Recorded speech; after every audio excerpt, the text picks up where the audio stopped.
Hello दोस्तों, मैं मनीष और आज अपन इस टॉपिक में डिस्कशन करेंगे राजस्थान के स्वतंत्रता सेनानियों पर। और राजस्थान के स्वतंत्रता सेनानियों की कुछ वीडियोस बनेंगे। आप सभी वीडियोस को देखना, काफ़ी इंपॉर्टेंट रहेंगे आपके सभी एग्जाम्स के लिए। ये जो वीडियो है ये पहला वीडियो है और इसमें हम कुछ क्रांतिकारियों को देखेंगे, जैसे कि अर्जुन लाल सेठी हैं, आपके विजय सिंह पथिक है।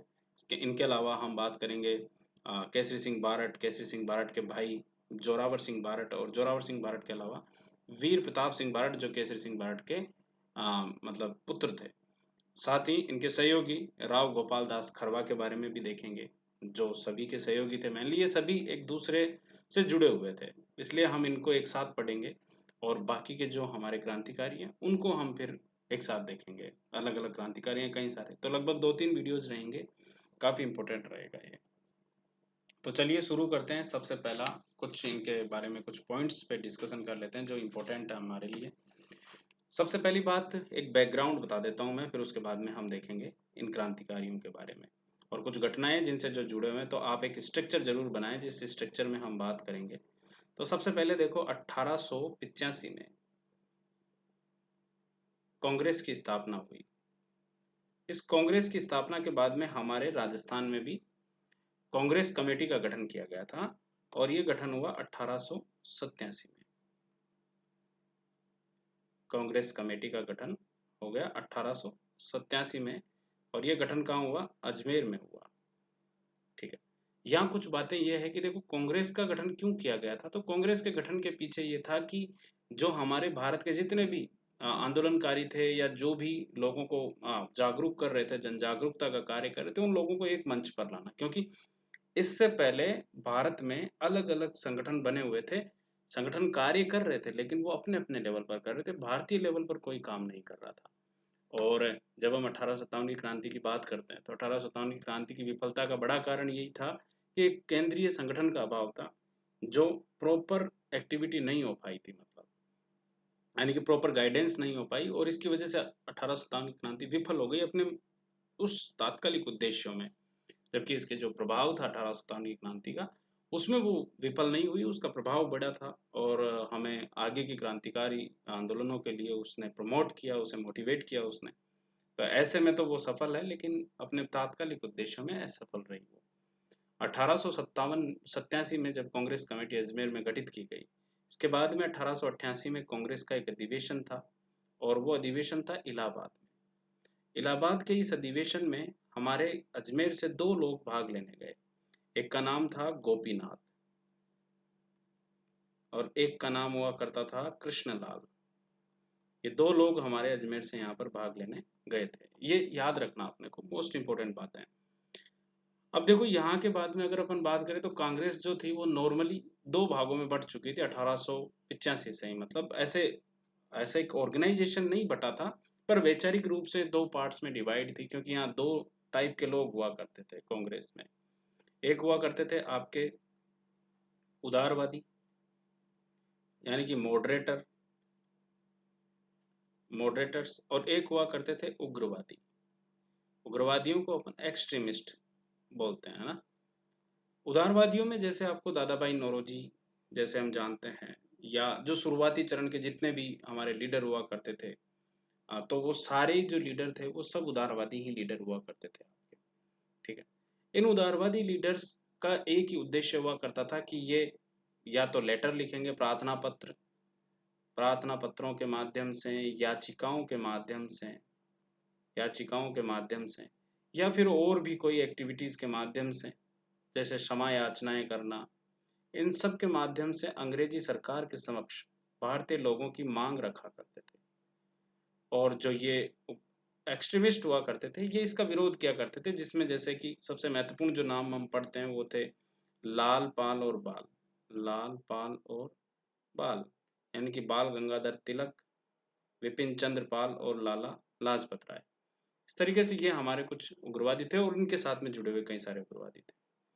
बाल गंगाधर तिलक जो थे वो बड़े उग्रवादी हुआ करते थे। पुणे में एक बार क्या हुआ कि व्यायाम मंडल एक ऑर्गेनाइजेशन था, व्यायाम मंडल करके, है ना। ये पॉइंट डालना है क्योंकि हम कोरिलेट कर रहे हैं कुछ चीजें।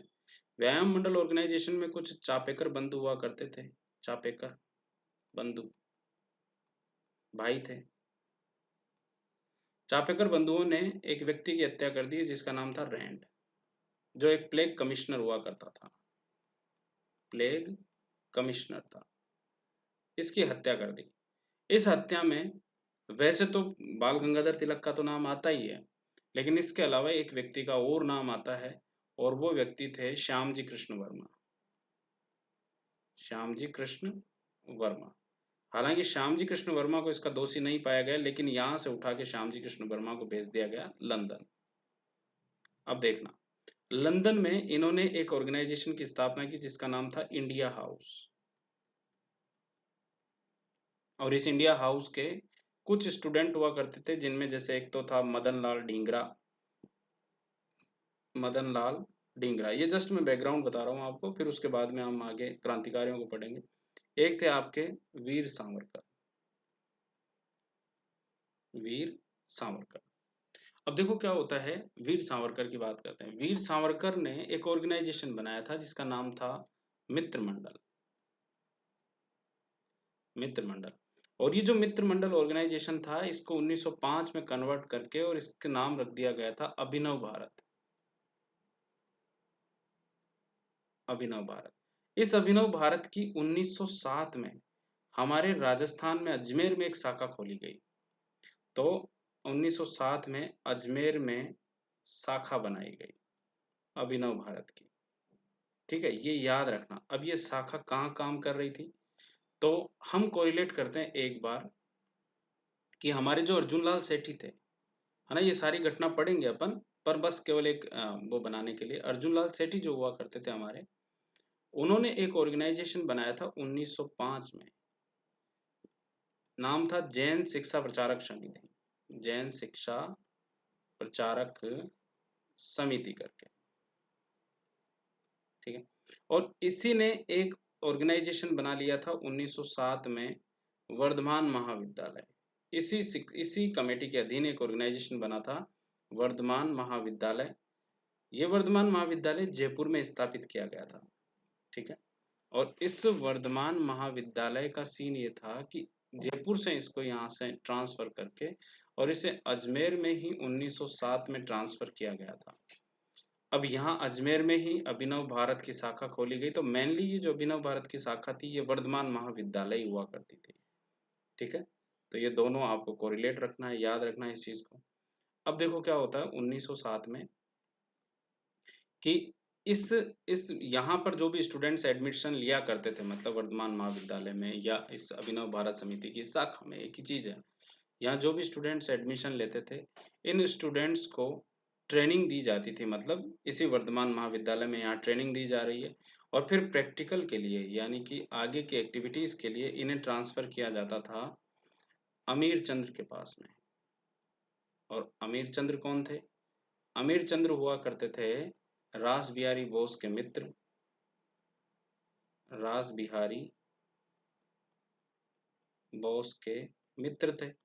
और रास बिहारी बोस जो थे, वो हमारे भारत में बड़े क्रांतिकारी हुआ करते थे, जिनका मुख्य जो नाम आता है वो था 1912 का लॉर्ड होर्डिंग बॉम्ब कांड। तो उस बॉम्ब कांड के लिए ये कुछ स्टूडेंट्स को तैयार कर रहे थे। इस तरीके से कुछ एक्टिविटीज घटित होती है। इसके अलावा अगर मैं कहूँ कि वर्धमान महाविद्यालय में कई सारे स्टूडेंट्स थे। जो स्टूडेंट्स जैसे कि प्रताप सिंह बारट एक बड़े स्टूडेंट हुआ करते थे इसके, जोरावर सिंह बारट भी इसी से ही जुड़े हुए थे। ईश्वरदान चारण जो थे, वो भी इसी से ही जुड़ा हुआ था, ईश्वरदान चारण जो थे। इसके अलावा और अमीर चंद्र, मोती चंद्र, ऐसे कई सारे विद्यार्थी थे, विष्णु दत्त वगैरह। और ये वर्धमान महाविद्यालय के विद्यार्थी थे जिन्होंने रास बिहारी बोस के सानिध्य में 1912 में लॉर्ड होर्डिंग बॉम्ब कांड में मतलब जो बॉम्ब वगैरह फेंकने का काम था वो इन्होंने ही किया। एक ऑर्गेनाइजेशन तो ये हो गया। दूसरा आप इधर ब्रैकेट में लिख लेना 1910 का वीर भारत सभा। वीर भारत सभा। और ये केसरी सिंह बारट, विजय सिंह पथिक और इनके अलावा जोरावर सिंह बारट, कुछ लोगों ने ये वीर भारत सभा, एक गुप्त संगठन हुआ करता था राजस्थान में क्रांतिकारिता का। गुप्त संगठन जो क्रांतिकारिता को बढ़ाने का कार्य कर रहा था। ये वीर भारत सभा भी गठित हो रखी थी और वीर भारत सभा और वर्धमान महाविद्यालय के छात्र जो थे वो एक ही हुआ करते थे, मतलब सब। इन्होंने कुछ घटनाओं को अंजाम दिया था, जिन घटनाओं की अपन बात करेंगे, जैसे नीमाज हत्याकांड है, होर्डिंग बॉम्ब कांड है, या फिर आपके साधु प्यारेलाल की हत्या का जो घटना हो। ये घटनाएं क्यों हुई, इनके बारे में देखेंगे। कौन कौन सी घटनाएं घटित हुई, कौन कौन से क्रांतिकारियों ने क्या क्या और एक्स्ट्रा काम किए, और इसके अलावा उन्होंने कौन सी पुस्तकें या साहित्य में योगदान दिया, ये सब चीजें जो थी वो हम आगे की चैप्टर में मतलब इस चैप्टर में आगे डिस्कशन करेंगे। तो चलिए शुरू करते हैं। सबसे पहले हमारे क्रांतिकारी अर्जुन लाल सेठी के बारे में। इनका जन्म जो था वो 9 सितंबर 1980 में जयपुर में हुआ, और इनकी शिक्षा जो थी वो इलाहाबाद यूनिवर्सिटी में हुई, जहाँ से इन्होंने बीए किया था। बीए करने के बाद में ये चोमू चले गए। चोमू वाले क्षेत्र में इन्होंने एक जो यहाँ का दीवान हुआ करता था, उस दीवान के वहाँ पर एज ए एलडीसी के रूप में कार्य किया। जब यहाँ एलडीसी के रूप में कार्य कर रहे थे, उस समय हमारे भारत राजस्थान के जो जयपुर वाले क्षेत्र के जो हमारे राजा हुआ करते थे, वो थे सवाई माधो सिंह सेकंड, जिन्हें हम बब्बर शेर भी बोलते हैं, आपने कभी सुना हो। और ये वही बब्बर शेर हैं जिन्होंने मदन मोहन मालवीय की भी हेल्प की थी, 5 लाख रुपए की इन्हें रकम दी थी विश्व हिंदू यूनिवर्सिटी के लिए, बनारस हिंदू यूनिवर्सिटी के लिए, और साथ ही लंदन भी गए थे। इनके चांदी के जार जो हैं वो काफ़ी फेमस भी है, इनके बारे में भी कई बार हम पढ़ते ही हैं हिस्ट्री में। इन्होंने एक पद ऑफर किया है इनको, प्रधानमंत्री का, जयपुर का प्रधानमंत्री बनाना था। इन्होंने साफ एक बात बोलते हुए मना कर दिया कि अगर मैं प्रधानमंत्री बनता हूँ, मैं प्रधानमंत्री बनता हूँ, तो अंग्रेजों को, या मैं तुम्हारी अगर चाकरी करता हूँ, तो फिर अंग्रेजों को भारत से बाहर करने का कार्य कौन करेगा, करने का कार्य कौन करेगा। ठीक है, याद रखना इसको। तो हो सकता है ऐसा आपसे क्वेश्चन पूछ ले कि निम्न में से किसने किसको प्रधानमंत्री पद ऑफर किया था, तो इस तरीके से क्वेश्चंस बन जाते हैं। इनके कुछ उपनाम हैं, एक बार इनकी बात करेंगे अपन। राजस्थान का तिलक इन्हें कौन कहते हैं, तो राम नारायण चौधरी इन्हें राजस्थान का तिलक कहते हैं। जयपुर में या राजस्थान में क्रांतिकारिता के जनक कहलाते हैं। राजस्थान के ददीची के नाम से भी सुंदरलाल जो थे, पंडित सुंदरलाल, इन्होंने इन्हें राजस्थान का ददीची कहा, और इनके बारे में कई स्टेटमेंट्स दिए जिनके बारे में हम आगे पढ़ेंगे। तो एक तो बात हो गई हमारी कि इनका एक बेसिक इंट्रोडक्शन। अब इन्होंने क्या क्या कार्य किया वो देख लेते हैं। सबसे पहला, इन्होंने 1905 में एक संगठन का गठन किया, जो भी हम बात कर रहे थे, जैन शिक्षा प्रचारक समिति। इस समिति ने कई सारे काम किए, जैसे वर्धमान विद्यालय बनाया जो 1907 में बना, जो पहले जयपुर में फिर अजमेर में ट्रांसफर हुआ। वर्धमान पुस्तकालय बनाया और वर्धमान छात्रावास बनाया। और इसी में ही ये क्या करते थे कि बाहर से देखने में तो ये विद्यालय पुस्तकालय छात्रावास लगते हैं, ये जो हॉस्टल है, कोई लाइब्रेरी है, कोई स्कूल है, लेकिन एग्जैक्टली ऐसा नहीं था। अंदर की तरफ ये क्रांतिकारियों को ट्रेनिंग का कार्य दिया करते थे, इन्हें स्वदेशी की शिक्षाएं देते थे, इन्हें वो सारी एक्टिविटीज सिखाते थे कि किस तरीके से हम आगे क्रांतिकारिता को बढ़ा सकते हैं, हथियार बनाना, बॉम्ब बनाना, ये ट्रेनिंग्स दिया करते थे। इनमें कुछ स्टूडेंट्स थे जैसे प्रताप सिंह बारट, जोरावर सिंह बारट। प्रताप सिंह बारट केसरी सिंह बारट के पुत्र थे, और जोरावर सिंह बारट जो थे वो केसरी सिंह बारट के भाई थे। ऐसे ही मणिचंद्र थे, मोती चंद्र थे, विष्णुदत्त थे, ऐसे कई सारे क्रांतिकारी इसमें इन्वॉल्व हुआ करते थे। अभी ये ऑर्गेनाइजेशन तो इधर काम कर ही रहा है, मतलब ये जैन शिक्षा प्रचारक समिति। अब एक घटना घटित होती है, और वो थी होर्डिंग बम कांड। होर्डिंग बम कांड, होर्डिंग बम कांड जो था, इस होर्डिंग बम कांड में हुआ ये कि 1912 में एक घटना हुई है। राजधानी परिवर्तन हो रहा था, कलकत्ता से दिल्ली राजधानी ट्रांसफर की जा रही थी। पहले हमारी राजधानी जो थी वो कलकत्ता थी, और फिर राजधानी जो थी वो 1912 में दिल्ली कर दी गई थी। एक्चुअली अनाउंसमेंट 1911 में ही हो गया था, तो और दिल्ली में परिवर्तन का कार्य हो रहा था। इस दौरान इन्होंने क्या किया कि जब दिल्ली में प्लान ये हो ही रहा था, तो एक काफिला निकल रहा था। हमारा वायसराय था उस समय, लॉर्ड होर्डिंग, वायसराय कौन था, होर्डिंग। और इस होर्डिंग के काफिले पर बॉम्ब फेंका गया, जिसमें होर्डिंग तो बच गया, लेकिन इसके साथ चल रहे एक अंगरक्षक जो थे, इसके बॉडीगार्ड जो थे, उसकी डेथ हो गई, वो खत्म हो गया। तो इस वजह से क्या हुआ कि ये एक बड़ी घटना थी, मतलब और होर्डिंग पर बॉम्ब फेंकना, मतलब वायसराय मतलब आज का राष्ट्रपति या प्रधानमंत्री, आप मान लो जैसे पूरी शक्तियां इसी के हाथ में थी, मेन प्रधानमंत्री, इस तरीके से तो उसके काफिले पर बॉम्ब फेंक देना बड़ी बात थी।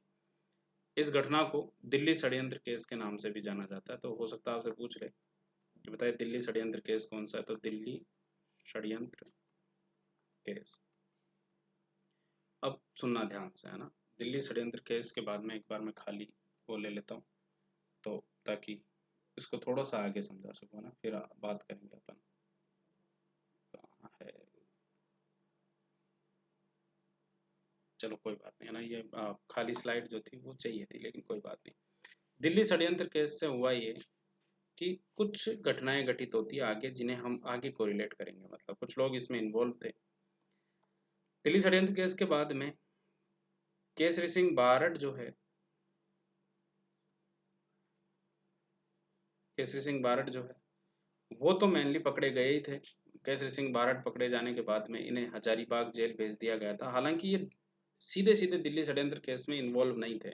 इनकी बात करेंगे, साधु प्यारेलाल हत्याकांड में इन्वॉल्व थे, उस चक्कर में इन्हें हजारीबाग जेल भेजा गया था। इसके अलावा प्रताप सिंह बारड जो थे, जो इस केस में इन्वॉल्व थे सीधे सीधे, वो पहले तो गुप्त रूप से रह रहे थे, लेकिन 1917 में बनारस षड्यंत्र के चक्कर में पकड़े गए और बरेली जेल में भेज दिए गए थे।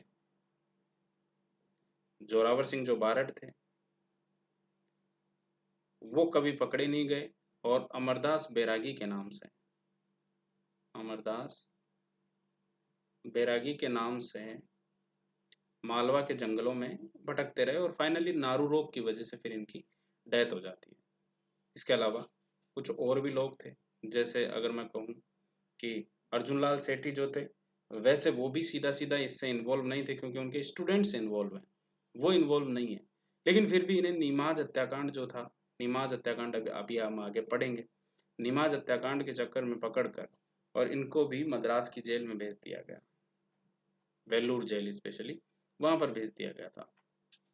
इसके अलावा जो भूप सिंह थे, भूप सिंह जो बाद में विजय सिंह पथिक के नाम से जाने जाते हैं, भूप सिंह जो थे वो भागकर राजस्थान की तरफ आ गए, और वो भूप सिंह की बात कर लेते हैं अपन। भूप सिंह जो थे वो राजस्थान आ गए, और राजस्थान में वो पहले तो खरवा आए, और खरवा में यहाँ के जो राव गोपाल दास खरवा, जो खरवा ठिकाने के ठिकानेदार हुआ करते थे, इनके पास आ गए, फिर खरवा के जंगलों में रहे। लेकिन फिर दोनों को ही, जैसे कि राव गोपाल दास खरवा और भूप सिंह दोनों को पकड़कर और टाटगढ़ जेल भेज दिया गया, और फिर टाटगढ़ जेल से ये फरार हो गए थे दोनों ही। राव गोपाल दास खरवा जो थे वो तो सलेमाबाद में पकड़े गए और तिहाड़ जेल में भेज दिया गया था उन्हें, तिहाड़ जेल भेज दिया गया। और ये जो थे टाटगढ़ जेल किससे फरार होने के बाद में ये चित्तौड़ भाग गए, और चित्तौड़ जाके और ये विजय सिंह पथिक के नाम से रहने लगे। तो ये गुप्त रूप से रहे। फिर एक बार मैं दोबारा से बता देता हूँ ताकि पिक्चर क्लियर हो जाए। होर्डिंग बम कांड 1912 में दिल्ली में वायसराय के काफिले पर बम फेंका गया था, जब कलकत्ता से दिल्ली ट्रांसफर करने का जुलूस निकल रहा था, एक तरीके से काफिला चल रहा था। इसे दिल्ली षड्यंत्र केस के नाम से जानते हैं। इस केस में कई लोग पकड़े गए थे। जब हम हमारे राजस्थान के क्रांतिकारियों की बात करते हैं, तो राजस्थान के कुछ क्रांतिकारी इसमें इन्वॉल्व थे, जिनमें केसरी सिंह बारट अप्रत्यक्ष रूप से इन्वॉल्व थे, और लेकिन इन्हें बाद में पकड़कर, बाद में साधु प्यारेलाल हत्याकांड के चक्कर में पकड़कर हजारीबाग जेल में डाल दिया गया था। प्रताप सिंह बारट जो थे वो यहाँ से भाग गए थे, और वो गुप्त रूप से रहने लगे, और 1917 में बनारस षड्यंत्र केस के चक्कर में पकड़े गए और बरेली में इन्हें डाल दिया गया था। जोरावर सिंह बारट जो है वो अमरदास बैरागी के नाम से मालवा के जंगलों में रहे, और फिर मालवा के जंगलों में नारू रोग की वजह से उनकी डेथ हो गई। नीमाज जो आपके अर्जुन लाल सेठी जो थे वो पकड़े नहीं गए थे, लेकिन नीमाज हत्याकांड हुआ था एक, बिहार में आरा वाली जगह पर, तो उसके चक्कर में पकड़े गए और उन्हें वेल्लूर मद्रास जेल में डाल दिया गया, नजरबंद किया गया। भूप सिंह जो विजय सिंह पथिक के नाम से जाने जाते हैं, वो भागकर राजस्थान आ गए, और राजस्थान में खरवा, खरवा नाम की जगह है हमारे अजमेर में, वहाँ के ठिकानेदार हुआ करते थे राव गोपाल दास खरवा, वो भी एक बड़े क्रांतिकारी थे। वो उनके साथ में खरवा के जंगलों में रहे और फिर इन्हें पकड़ लिया गया। पकड़कर इन्हें टाटगढ़ जेल भेजा गया और टाटगढ़ जेल में भेजा गया तो ये दोनों ही मतलब राव गोपाल दास खरवा भी और भूप सिंह भी दोनों ही टाटगढ़ जेल को तोड़कर भाग गए। यहाँ से भागे तो राव गोपाल दास खरवा को तो पकड़ लिया गया था सलेमाबाद से वापस, और इन्हें राव गोपाल दास खरवा को तो भेज दिया गया तिहाड़ जेल। और जो भूप सिंह थे वो चित्तौड़गढ़ में आ गए और चित्तौड़गढ़ में आके और आगे की क्रांतिकारी एक्टिविटीज को बढ़ाने लगते हैं। ये पूरी घटना याद रखना है, मोस्ट इंपॉर्टेंट है ये सारी चीज, आपसे क्वेश्चन पूछा जा सकता है यहाँ से, है ना। अब आगे देखो, अब पहली घटना है नीमेज हत्याकांड 20 मार्च 1913 बिहार की। क्रांतिकारियों को धन चाहिए था। होर्डिंग बॉम्ब कांड के बाद में सभी क्रांतिकारी इधर उधर थे। इस चक्कर में हुआ ये कि जो धन की आवश्यकता थी वो बिहार से पूरी करने का प्लान किया गया। वहां पर एक जैन महंत हुआ करते थे, यानी कि साधु थे। उनके घर पर विष्णु दत्त के नेतृत्व में कुछ लोगों को भेजा गया, जैसे माणक चंद, मोती चंद, जोरावर सिंह और जयचंद। ये लोग जब वहां गए तो वहां पर जाने के बाद में वहां मिला कुछ नहीं। हालांकि कुछ झड़प की वजह से महंत और उसका नौकर जो था वो दोनों मारे गए। जब इसकी जांच की गई तो इन्हीं के साथी शिव नारायण ने मुखबरी कर दी। मुखबरी मतलब इनके बारे में बता दिया कि हाँ ये लोग इन्वॉल्व थे। तो मोतीचंद को तो मृत्युदंड दिया गया। जो विष्णुदत्त थे उन्हें आजीवन कारावास की सजा सुनाई गई। और जो सेठी जी थे अर्जुनलाल सेठी, इन्हें वेल्लोर जेल भेज दिया गया, जो अभी हम बात कर रहे थे ना ये वाला नीमाज हत्याकांड, तो इन्हें वेल्लोर मद्रास जेल भेज दिया गया। यहाँ जेल नहीं हुई, एग्जैक्टली इन्हें नजरबंद किया गया था। इन्हें जयपुर में भी नजरबंद किया गया कुछ समय, और कुछ समय इधर भी नजरबंद। टोटल मिला के 7 वर्ष तक ये नजरबंद रहे। और फिर उसके बाद में 1920 में इन्हें छोड़ दिया गया। फिर जब ये 1920 में इन्हें छोड़ा गया तो पुणे में इन्हें तिलक ने बुलाया। तिलक ने इनका इन्होंने भव्य स्वागत किया। तिलक ने इनका, बाद में पटेल ने भी बारडोली में इनका भव्य स्वागत किया अर्जुनलाल सेठी का। इस तरीके से अर्जुनलाल सेठी जो थे वो एक नेशनल क्रांतिकारी के रूप में फेमस हुए। 1925 में जब 1920 के बाद में ये छोड़ दिए थे, पूरी क्रांतिकारिता लगभग सक्रिय नहीं रहे लेकिन निष्क्रिय रूप से, यानी कि इनडायरेक्टली ये इस क्रांतिकारिता में इन्वॉल्व थे। 1925 में काकोरी कांड हुआ, जब जब क्रांतिकारियों ने ट्रेन को लूट लिया था काकोरी में, तो अशफाकुल्ला खान को अपने पास में छुपाया, क्योंकि कई सारे लोग इन्वॉल्व थे उसमें, जिनमें से अशफाकुल्ला खान जो थे वो 1925 में भागकर राजस्थान आ गए थे और वो यहीं पर आकर इन्हीं के पास में रहने लगे थे। कुछ अपने जीवन के अंतिम क्षणों में इन्होंने करीम खान के नाम से ये अजमेर दरगाह में रहे और अजमेर दरगाह में ये अरबी पढ़ाया करते थे। और मृत्यु जो थी इनकी वो 22 दिसंबर 1941 को हो गई। कुछ पुस्तकें इन्होंने लिखी, शूद्र मुक्ति, स्त्री मुक्ति, मदन पराजय, पार्श्व यज्ञ, और एक इन्होंने नाटक लिखा महेंद्र कुमार करके। तो क्वेश्चन पूछा जा सकता है यहाँ से, कई क्वेश्चंस हैं। हाँ, शूद्र मुक्ति, स्त्री मुक्ति, मदन पराजय, पार्श्व यज्ञ, महेंद्र कुमार किसके नाटक है? एक तो बात हो गई हमारी ये। इनके बारे में पंडित सुंदरलाल ने किताब लिखी थी, उस किताब में इनके बारे में कुछ बातें लिखी थी। किताब का नाम है भारत में अंग्रेजी राज। और इन्होंने लिखा कि दधीची जैसा त्याग और दृढ़ता लेकर वो जन्मे थे और उसी दृढ़ता से उन्होंने अपने इस मृत्यु को गले लगा लिया।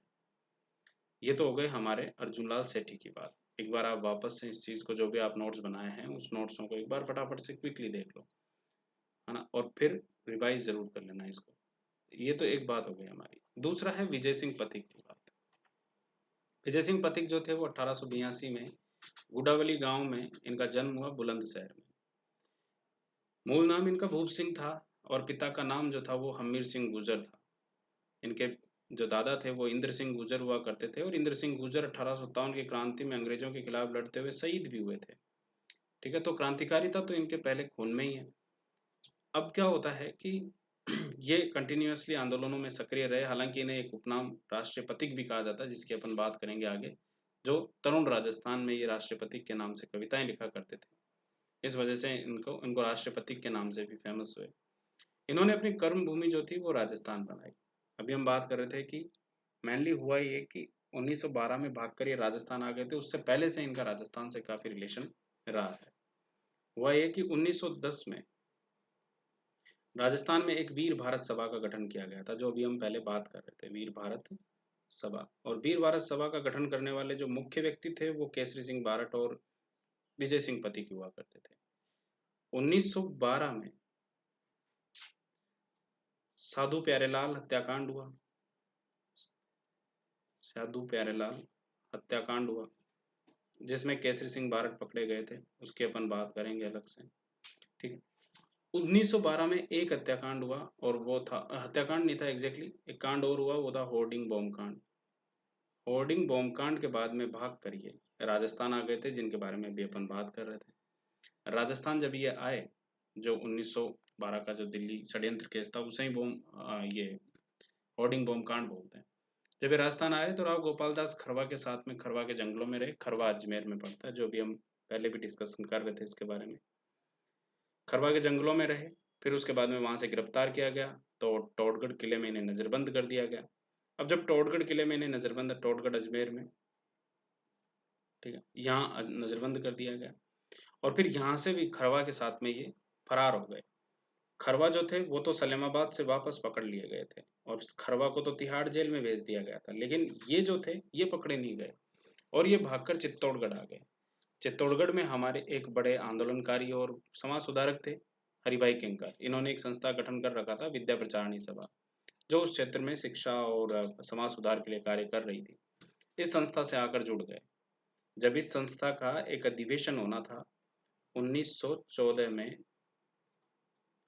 ये 1914 में तो इस संस्था से जुड़ गए थे, 1915 में इसका एक अधिवेशन था बिजोलिया में, और बिजोलिया में उस अधिवेशन को इन्होंने संबोधित किया और फिर ये बाद में 1916 में बिजोलिया किसान आंदोलन से भी जुड़ गए। इनके बारे में एक छोटी सी घटना की बात और मिलती है कि राजस्थान में गदर आंदोलन की जिम्मेदारी जो थी वो इन्हें ही दी गई थी। अब ये गदर आंदोलन क्या, एक्चुअली गदर आंदोलन कनाडा यूएसए वाले क्षेत्र में हमारे भारतीय जो लोग थे जो वहाँ कार्य कर रहे थे, उन्होंने बड़े लेवल पर एक मूवमेंट की शुरुआत करने की सोची। उसे ही गदर आंदोलन कहते हैं अपन। गदर नाम से एक पत्रिका प्रकाशित किया करते थे। तो एक्चुअली उन्होंने भारत में प्लान किया कि 1915 में भारत में 1857 की क्रांति की तर्ज पर हम एक बड़ा सशस्त्र विद्रोह करेंगे और इसके लिए हथियार जो थे वो रेगुलर भारत भेजे जा रहे थे, लेकिन लाहौर से कुछ क्रांतिकारियों को गिरफ्तार किया गया और इसके बाद में ये जो प्लान था ये प्लान चौपट हो गया। उसे ही बोलते हैं लाहौर षड्यंत्र केस फर्स्ट। हालांकि लाहौर षड्यंत्र केस हम इतिहास में दो पढ़ते हैं, एक तो फर्स्ट ये है आपका, और जो सेकंड था वो हम जानते हैं कि जो भगत सिंह और राजगुरु और इनके ऊपर जो केस चला था वो भी लाहौर षड्यंत्र केस ही था, वो सेकंड है। ठीक है, तो वो याद रखना अपने को। तो 1916 में बिजोलिया किसान आंदोलन के दूसरे चरण से जुड़ गए। बिजोलिया किसान आंदोलन मुख्य रूप से 3 चरणों में चला था। पहला चरण साधु सीताराम दास के नेतृत्व में, दूसरा इन्हीं के नेतृत्व में, और तीसरा जो था वो आपके जमनालाल बजाज और हरिभाऊ उपाध्याय इनके नेतृत्व में चला था। दूसरे चरण से जुड़े, यहाँ पर इन्होंने ऊपर माल किसान पंच बोर्ड का गठन किया और उस पंच बोर्ड का अध्यक्ष मन्ना पटेल को बना दिया। 1919 में अब राजस्थान भारत में गांधी जी सक्रिय हो चुके थे। 1915 में जब गांधी जी आए थे तो उसके बाद में रेगुलर उन्होंने कई मूवमेंट किए छोटे छोटे लेवल पर और उनमें सक्सेसफुल भी हुए। फिर उसके बाद में ये प्लान किए कि सभी क्रांतिकारियों को कुछ ट्रेनिंग दी जानी चाहिए, सत्याग्रह की ट्रेनिंग। सत्याग्रह आंदोलन शुरू किया अप्रैल में, लेकिन इस आंदोलन की वजह से कुछ दिनों बाद में 6 अप्रैल को तो सत्याग्रह मूवमेंट शुरू हुआ और 13 अप्रैल को जो था वो जलियांवाला बाग हत्याकांड हो गया। उसके बाद में इन्होंने सभी क्रांतिकारियों को बुलाया वर्धा में। पहले तो ये बॉम्बे गए, फिर उसके बाद में वर्धा गए।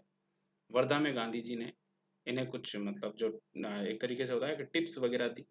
गांधी जी ने जो टिप्स दी उसके बेसिस पर फिर ये आगे बिजोलिया किसान आंदोलन को इनको आगे और बढ़ाते हैं। वहीं पर वर्धा में इन्होंने राजस्थान सेवा संघ का गठन किया। रामनारायण चौधरी के साथ में मिलकर इन्होंने राजस्थान सेवा संघ बनाया। वहीं से एक पत्रिका का प्रकाशन किया, राजस्थान केसरी का। केसरी नाम केसरी सिंह बारट के नाम पर रखा गया। इसको फाइनेंस का काम किया करते थे जमनालाल बजाज। जमनालाल बजाज इसको फाइनेंस किया करते थे और जो इसके प्रधान संपादक हुआ करते थे वो हुआ करते थे राम नारायण चौधरी जी। अब देखिए क्या होता है कि ये केसरी जो है, इस केसरी को ट्रांसफर कर देते हैं ये अजमेर में 1920 में। जैसे ये यहाँ पर ट्रांसफर करते हैं, यहाँ इन्हें नवीन राजस्थान के नाम से इस पत्रिका का प्रकाशन करते हैं और फिर नवीन राजस्थान पर बैन कर दिया जाता है। तो फिर एक नई पत्रिका प्रकाशित करना शुरू करते हैं, तरुण राजस्थान। और फिर इसी तरुण राजस्थान में इन्होंने राष्ट्रीय पथिक के नाम से कविताएं लिखते थे। गांधी जी ने इनके बारे में कुछ बातें कही, जिनमें से एक बात है कि और लोग सिर्फ बातें करते हैं, परंतु पति के एक सिपाही की तरह कार्य करते हैं। 1930 में इन्होंने विधवा एक जानकी देवी एक शिक्षिका हुआ करती थी, चित्तौड़ वाले क्षेत्र में पढ़ाती थी और लेकिन विधवा थी, उनके साथ में शादी कर ली।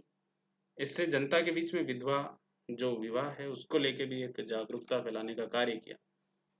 साथ ही अपने लेखों से, अपने पत्रों से इन्होंने बड़े लेवल पर क्रांतिकारिता को आगे बढ़ाया।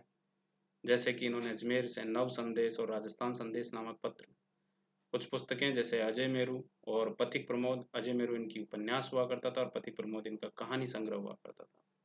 इनकी मृत्यु 28 मई 1954 को अजमेर में हो गई और 1991 में भारत सरकार ने इनके ऊपर एक 1 रुपए का डाक टिकट जारी किया था। इनकी कुछ पंक्तियां हैं कि यश सुख वैभव की चाह नहीं, परवाह नहीं, जीवन रहे न रहे, इच्छा है तो बस यह है कि ये स्वेच्छाचार दमन ना रहे।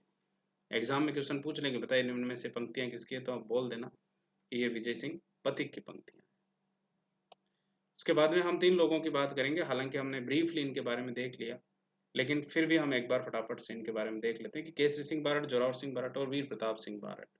केसरी सिंह बारट का जन्म जो है वो देवपुरा ठिकाने में शाहपुरा क्षेत्र में हुआ था। हालांकि शाहपुरा एक रियासत हुआ करती थी और वहां पर देवपुरा नाम की जगह थी, और जो रियासत है ये 1629 में बनी थी आपके। इनके पिता जो थे वो कृष्ण सिंह बारट थे, काफी विद्वान थे। इन्होंने एक पुस्तकालय बना रखा था, कृष्ण वाणी विलास पुस्तकालय। वहीं पर घर में ही गोपीनाथ शास्त्री जो बनारस के एक पंडित थे उनको बुलाकर इनको शिक्षा दीक्षा दी गई। जब ये यहाँ ग्रेजुएट हो गए तो इन्हें काम मिल गया कोटा में, इन्हें सुपरिटेंडेंट एथनोग्राफी का काम मिला। 1902 से 1907 में इन्होंने ये काम किया, लेकिन 1907 में जब हमारे भारत में स्वदेशी आंदोलन चल रहा था तो इन्होंने भी कुछ एक्टिविटीज करने का प्लान किया। इन्होंने क्षत्रिय विद्यालय बनाने का प्लान किया, महाविद्यालय। एक्चुअली हमारे भारत में पहले से ही राजस्थान में मेयो कॉलेज बना हुआ था जो राजपूतों की शिक्षा के लिए था और उन्हें अंग्रेजी शिक्षा देना था, लेकिन हिंदी और स्वदेशी शिक्षा के लिए इन्होंने प्लान किया कि हम अजमेर में एक कॉलेज बनाएंगे। उसकी योजना बनाई क्षत्रिय या छात्र शिक्षा परिषद करके। ठीक है, तो वो आगे देखेंगे अभी अपन। स्वतंत्रता संग्राम में इनका इन्वॉल्वमेंट काफी था और जब एक मोस्ट वांटेड जो लिस्ट प्रकाशित की गई थी उसमें सबसे ऊपर इनका नाम हुआ करता था, फर्स्ट नंबर पर, कि राजपूताने में विप्लव फैलाने का मुख्य जिम्मेदार इन्हें ही माना गया था। जोरावर सिंह बारट, पथिक गुरुदत्त, डॉक्टर गुरुदत्त, लक्ष्मी नारायण कायस्थ, हीरालाल जालोरी और सोमदत्त लाहिड़ी के साथ में मिलकर इन्होंने 1910 में वीर भारत सभा का गठन किया, जो हम बात कर चुके हैं। इसी के साथ अपने भाई जोरावर सिंह को और अपने पुत्र प्रताप सिंह, साथ ही इनका दामाद, इनकी एक पुत्री थी चंद्रमणि, उनके पति थे ईश्वरदान। ईश्वरदान को ट्रेनिंग के लिए अमीर चंद्र के पास में भेजा दिल्ली, और लॉर्ड होर्डिंग बम केस में ये सारे ही इन्वॉल्व हुआ करते थे। जो बाद में हमने बात की थी कि लॉर्ड होर्डिंग बम केस के चक्कर में सब इधर उधर चले गए थे, जोरावर सिंह बारट भाग गए थे, पुत्र प्रताप सिंह बारट जो थे वो भी गुप्त रूप से रहने लगे। ईश्वरदान चारण के खिलाफ भी एक घटना घटित हुई थी, लेकिन मेनली इन्हें फ्री कर दिया गया था। साधु प्यारेलाल केस जो है वो 25 जून 1912 का है। धन को लेके, क्योंकि क्रांतिकारियों के पास में फंड की कमी थी, इसलिए काकोरी कांड और से साधु प्यारेलाल कांड और नीमाज हत्याकांड वगैरह और ये अंजाम दिए जाते थे। इनको लगता था कि ब्राह्मणों के पास में और इन साहूकारों के पास में, इनके पास में, तो उनको लूट लिया करते थे। काकोरी कांड भी इसी तरीके से लूटा गया था ट्रेन को, क्योंकि धन मुख्य चीज थी। तो साधु प्यारेलाल को कोटा लाया गया और वहां पर घटना घटित होने की वजह से कुछ ऐसी घटना घटी कि उनकी हत्या हो गई। अब इस हत्या की जांच के लिए एक आयोग बनाया गया, आर्मस्ट्रांग जांच आयोग, और उस आर्मस्ट्रांग जांच आयोग ने इनको जो केसरी सिंह बारट थे इनको 20 साल की सजा सुना दी और इन्हें हजारीबाग जेल भेज दिया गया। इसके पीछे मुखबिरी करने का काम किया लक्ष्मी नारायण कायस्थ ने। लक्ष्मी नारायण कायस्थ इनके पहले तो मित्र थे, बाद में इनके विरोधी हो गए एक तरीके से, तो वो उन्होंने मुखबरी कर दी और हजारीबाग जेल भेज दिए गए। अब इससे आप अंदाजा लगा सकते हो कि अमृतसर अधिवेशन में तिलक ने इन्हें जेल से छुड़ाने का एक प्रस्ताव पेश करवाया था और तब जाकर इन्हें 1920 में हजारीबाग जेल से रिहा कर दिया गया। स्वदेशी आंदोलन के दौरान इन्होंने क्षत्रिय कॉलेज और छात्र शिक्षा परिषद की योजना बनाई। अक्षर स्वरूप की रिशोध यानी कि राजस्थानी साहित्य को लेकर इन्होंने एक शोध कार्य भी किया। साथ ही एजीजी को पत्र लिखा, एजेंट टू गवर्नर जनरल को, और राजस्थान महासभा के गठन का सुझाव दिया ताकि राजस्थान में उत्तरदायी शासन की स्थापना हो सके। राजस्थान में उत्तरदायी शासन की डिमांड की, मतलब इन्होंने बोला कि यहाँ राजाओं का और जनता का प्रतिनिधित्व होना चाहिए। सेठ जमनालाल बजाज जो थे उन्होंने इन्हें वर्धा आमंत्रित किया और वर्धा में इनके नाम से केसरी नामक साप्ताहिक पत्र भी शुरू किया, जो हम पहले यह पढ़ चुके हैं। 1941 में इनकी भी डेथ हो गई और जो डेथ हुई तो इनका अंतिम शब्द था हरिओम सत सत। डिंगल और पिंगल भाषा में इन्होंने कई सारे काव्य लिखे, जैसे साहित्य प्रताप चरित्र, दुर्गादास चरित्र, रूठी रानी। एक लघु काव्य हुआ करता था कुसुमांजलि। ये इनके काफी कुछ प्रसिद्ध काव्य हैं। इन्होंने अश्वघोष के बुद्ध चरित्र का हिंदी में अनुवाद किया, मेजनी की जीवनी का हिंदी में अनुवाद किया और चेतावनीरा चूंकट्या जो है, ऐसे 13 सोटे लिखे। देखो मेजनी की जीवनी जो है वो लिखी तो वैसे वीर सावरकर ने थी। मेजनी इटली के बड़े रिवॉल्यूशनरी हुआ करते थे, उनके ऊपर। तो वीर सावरकर ने मेजनी की जीवनी मराठी में लिखी और मराठी में लिखकर, वैसे तो ये मेजनी की जीवनी राज्य भारत में इसको प्रतिबंधित कर दिया गया था, लेकिन मराठी में लिखकर और इस मेजनी की जीवनी को बाल गंगाधर तिलक को भेजा गया। बाल गंगाधर तिलक की, है ना, बाल गंगाधर तिलक की इस जो ये मराठी में लिखी गई थी ना, इसी को ही हिंदी में ट्रांसलेट कर दिए ये। तो ये केसरी सिंह बारट ही थे। ऐसे ही 1903 में लॉर्ड कर्जन ने एक दरबार लगाया था और उस लॉर्ड कर्जन के दरबार में हमारे मेवाड़ के महाराणा फतेह सिंह को भी आमंत्रित किया गया था। सभी महाराणा वहाँ, सभी राजा महाराजे गए थे। वहीं पर मेवाड़ से फतेह सिंह भी जा रहे थे। तो इनको 13 सोठे लिखे गए और 13 सोठे लिखकर इनको चैलेंज किया गया और वो जो पुराना स्वाभिमान था मेवाड़ का, उस स्वाभिमान की याद दिलाई गई। तो फतेह सिंह गए तो सही दिल्ली, लेकिन इस दिल्ली दरबार में शामिल नहीं हुए कर्जन के। तो ये चेतावनी चूंकट्या हुआ करते थे, इनकी पुत्री चंद्रमणि हुआ करती थी।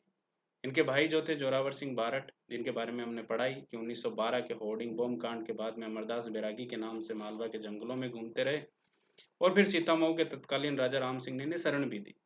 1939 में नारू रोग की वजह से एकलगढ़ मंदसौर में इनकी मृत्यु हो गई। इसके अलावा वीर प्रताप सिंह बारट जो थे वो इनके पुत्र हुआ करते थे, वीर प्रताप सिंह बारट।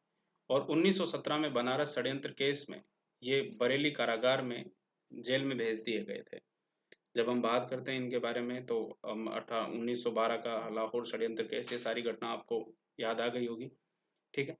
जब ये बरेली कारागार में चले गए तो चार्ल्स क्लीवलैंड ने इन्हें यहाँ पर कठोर यातनाएं दी। एक बार चार्ल्स क्लीवलैंड ने इनको बोला कि तुम्हारी माँ इन यातनाओं की वजह से रो रही है, कि तुम्हें इतनी यातनाएं मिल रही है। तो ये कहते हैं कि मेरी माँ रोती है तो रोने दो, मैं अपनी माँ को हंसाने के लिए हजारों माताओं को रुलाना नहीं चाहता हूँ। और जब यातनाएं देते हुए इनकी डेथ हो गई फिर, तो क्लीवलैंड ने इनके बारे में एक कथन बोला कि मैंने आज तक प्रताप सिंह जैसा कोई युवक नहीं देखा। जब ऐसी खबर जो है वो इनके पिता के पास में पहुंचती है तो पिता ने बोला कि भारत माँ का पुत्र उसकी मृत्यु के लिए शहीद हुआ है और इसमें मुझे काफी प्रसन्नता है। इन्होंने अपनी पुत्री केसरी सिंह बार्ट ने तो अपनी पुत्री को, जब उनके पति और सभी लोग शहीद हो रहे थे, मतलब पति तो हाँ, पति भी शहीद हो गए थे, तो जब अपनी पुत्री को एक लेटर लिखा और लेटर लिखते हुए लिखा केसरी सिंह बार्ट ने कि राजस्थान में क्रांतिकारिता और भारत में क्रांतिकारिता की अलग जगाने के लिए बार्ट परिवार ने जो कार्य किया है ये काफी प्रसन्नता वाली बात है। और ऐसे ही हम एक अंतिम जो हमारे क्रांतिकारी थे उनके बारे में देखेंगे आज के चैप्टर में। वो है राव गोपाल सिंह खरवा, जो खरवा रियासत के जागीरदार हुआ करते थे। मेयो कॉलेज से इन्होंने शिक्षाएं ली, लेकिन 6 वर्ष शिक्षा लेने के बाद में इन्होंने इसको छोड़ दिया। बोले कि यहाँ स्वदेशी शिक्षा नहीं है और यहाँ पर मति भ्रम का कार्य किया जा रहा है, ऐसे बोलकर इन्होंने ये स्टेटमेंट दे के छोड़ दिया। 1915 में ब्रिटिश सरकार के आदेश पर खरवा से टाटगढ़ गए। मेनली वही सारी बात जो हम बात कर रहे थे कि ये टाटगढ़ जेल में इन्हें पकड़ लिया गया था और भेज दिया गया था। दोनों ही टाटगढ़ जेल छोड़कर तोड़कर भाग गए थे। सलेमा फिर जब टाटगढ़ से भागे तो सलेमाबाद में पकड़े गए और जब सलेमाबाद में पकड़े गए तो इन्हें तिहाड़ जेल भेजा गया। बाद में 1920 में इन्हें रिहा किया गया और बाद में 1956 में इनका स्वर्गवास हो गया। इस तरीके से हमारे ये वाला जो था क्रांतिकारियों का, ये लेसन हमारा कंप्लीट होता है। आगे वाले सेशन में हम और क्रांतिकारियों के बारे में डिस्कशन करेंगे। और अगर आपको वीडियो अच्छा लगता है तो आप चैनल को सब्सक्राइब करो और अपने दोस्तों के साथ में भी शेयर करो कि क्रांतिकारियों का काफ़ी शानदार मैटर है। बाकी और जो आंदोलनकारी और क्रांतिकारी हैं उनके बारे में अपन डिस्कशन करेंगे ही आने वाले सेशन में। तो धन्यवाद सभी को क्लास अटेंड करने के लिए और फिर बात करते हैं और चीज़ों की, ठीक है, चलिए।